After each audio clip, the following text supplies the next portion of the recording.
Apologize for the interruption, but we need to bring you some breaking news.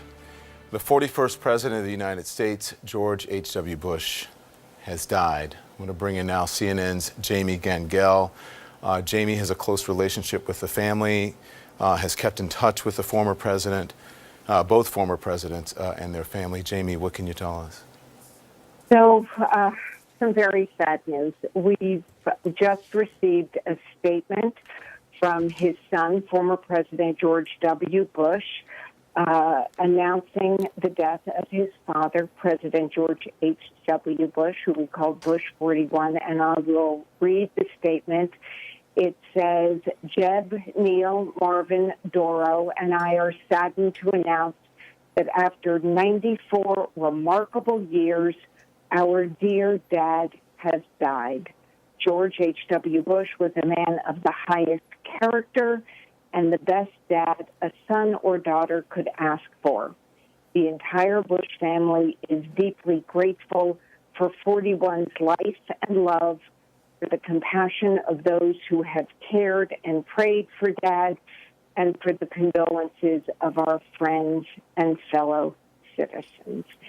And, you know, as I read it to you just now, is actually the first time I've read it, because we just got the statement. And I have to say that what is striking is this is obviously one president talking about another president, but it's a very personal, it's clearly a son talking about his father, Don. Mm-hmm. If you're just joining us, the sad news just into CNN that the 41st President of the United States, George H.W. Bush, has passed away. Our special correspondent, Jamie Gangel, is joining us, just reading a statement that was delivered to her from the son and former president as well, George W. Bush. Listen. You know, over the years, I mean, we have watched him as an older statesman. We have watched him jump out of airplanes. We have watched him go through illnesses. We watched him when his wife died. This is a figure in American history that will be a huge loss, especially in diplomacy and in statesmanship for this country. Absolutely. First of all, he was 94 years old. He was our oldest living president.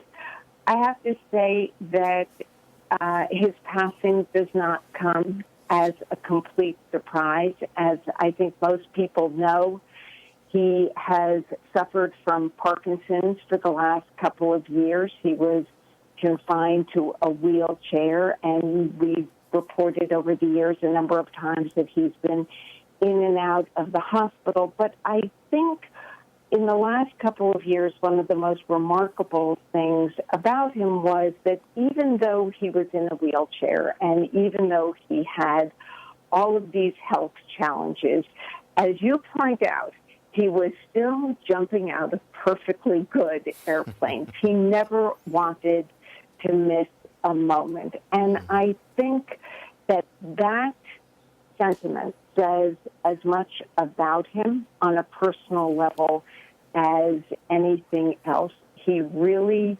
would, when he was younger, he liked to get up at 5 in the morning and started by writing thank you notes. He would do 6 different sports. If he had a day off before noon, he was very, very active. Mm-hmm. But the other thing I was thinking about today was not too long ago in 2011, President Obama gave former President Bush the Medal of Honor. Mm-hmm. And when he gave it to him, it's the Presidential Medal of Freedom. Mm-hmm. He said that he recognized all of his career, service over 70 years, from a Navy pilot to President of the United States. But he ended by saying that it was his humility and his decency that reflected the very best of the American spirit. Just quoting Obama, he said, "Those of you who know him, President Bush 41, this is a gentleman." And I just think that's something to think about, especially in this political climate. And they developed a close friendship over the years. Not only that, he also developed, speaking of the Obamas, but also with President Clinton as well. Let's talk about his life here because, again, and I want to read the statement, Jamie. Please stay with me here. Again, if you're just joining us, 41st President of the United States, George Herbert Walker Bush has died at the age of 94. Jamie Gangel joins us, our special correspondent. Jamie, let's just read some of the statement from the office of George H.W. Bush and talk about him. This is the Honorable George H.W. Bush, June 12, 1924 to November 30th, 2018. George Herbert Walker Bush, World War II naval aviator, Texas oil pioneer, and 41st President of the United States of America, died on November 30th, 2018. He was 94 and is survived by his 5 children and their spouses, 17 grandchildren, 8 great-grandchildren, and 2 siblings. He was preceded in death by his wife of 73 years, Barbara, his second child, Pauline Robin Bush, and his brother, Prescott and William or Bucky Bush. Funeral arrangements will be announced as soon as is practical. So let's talk about this. A World War II naval aviator, a hero. Absolutely. I mean, we will go back in the next couple of days and show some of these pictures, but let's remember he was, when he signed up for the Navy, he actually went against his parents' wishes. They wanted him to go to college, but after Pearl Harbor, he decided he had to go fight. In World War II, he was the youngest Navy pilot when he got his wings. He was shot down in Japan and almost died, and it was a very important moment in his life because he lost 2 of his crewmen, and that always stayed with him. And then afterwards, he went on to really have one of the most extraordinary political resumes, from U.S. ambassador to the United Nations, CIA director, U.S. envoy to China, Ronald Reagan's vice president, and then, of course, president of the United States. I think one of the things that you really have to note, though, were personal relationships. People who know George H.W. Bush will tell you, oh, he's my best friend. He's a very good friend of mine. Thousands of people will tell you that. And the remarkable thing is they really all were his very good friends.